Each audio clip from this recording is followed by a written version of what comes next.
pozdrav vsem! Med glavnimi pokrovitelji letošnjega Laboratorija bodočnosti je podjetje oziroma avtosalon Suzuki Trieste Auto.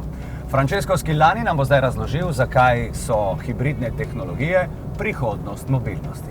E allora Francesco, perché possiamo ritenere l'ibrido la tecnologia del futuro? Ma l'ibrido è un sistema che ci permette di ridurre notevolmente i consumi, nonché le emissioni, un problema che affligge al momento appunto l'intero globo, ovvero il problema dell'inquinamento.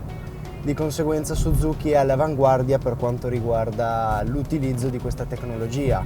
Già da anni viene utilizzata appunto nella casa nipponica in Giappone e piano piano anche l'Italia appunto si sta avvicinando a questo utilizzo con le vetture appunto ibride della Suzuki. In zakaj je za podjetje Suzuki hibridna tehnologija tako pomembna? Quindi perché per la casa Suzuki l'ibrido è una tecnologia così importante? Qual è la storia insomma che c'è dietro? Ma appunto come già menzionato in Giappone le vetture sono principalmente elettriche, ibride e di conseguenza questa tecnologia che noi chiamiamo nuova come mild hybrid viene già in realtà utilizzata da anni appunto dalla Suzuki. E piano piano ci stiamo avvicinando all'utilizzo complessivo di tutta la gamma appunto con l'ibrido, quindi non avremo più vetture benzina ma bensì tutto il nostro parco macchine si sposterà sull'ibrido vero e proprio, da il tipo mild hybrid come questo veicolo che stiamo guidando al momento fino a un ibrido un attimino più corposo e più diciamo performante su vetture di un certo peso e di una certa stazza.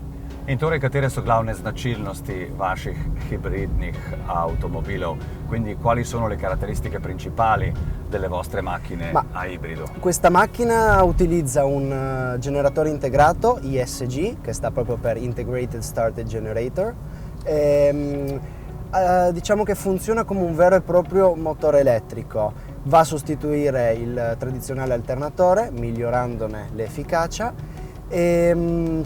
Il veicolo appunto così permette di viaggiare un attimino più eco-friendly come si suol dire e ovviamente anche con un notevole risparmio di carburante.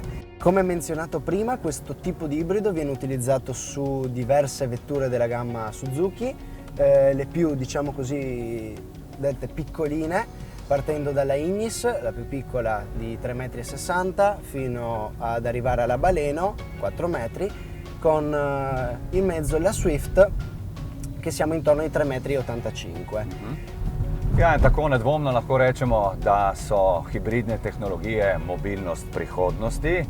Kaj pa sedanjost? Že zdaj si lahko privoščimo tak tip vozila, ker je kar nekaj ugodnosti. Sicuramente possiamo dire quindi che ovvero le tecnologie ibride sono le tecnologie del futuro, ma siamo nel presente e cosa ci riserva il presente a livello di vantaggi, quindi come possiamo portarci a casa una di queste meraviglie? Ora come ora proprio è presente una fortissima scontistica già data dalla casa madre e successivamente la regione Friuli Venezia Giulia ha messo a disposizione per l'acquisto di autovetture ibride con annessa la rottamazione di un veicolo diciamo così vecchiotto uno sconto aggiuntivo pari a 4.000 euro. Il totale appunto ammonta a una somma di 7.500 euro nel caso di questa Baleno che stiamo guidando, che porta dunque il prezzo di listino chiavi in mano, quindi si può prendere il veicolo e andare via dal concessionario con un totale di 10.300 euro con la colorazione pastello, bianca o rossa. Wow, to pa je res velika ugodnost, grandissimo vantaggio. Grazie Francesco Schillani quindi per questa piacevole intervista su questa meravigliosa Baleno. Grazie a voi. In bocca al lupo e buona guida. Grazie. Tako torej, Francesco Schillani je bil z nami, eden glavnih akterjev letošnjega Laboratorija bodočnosti.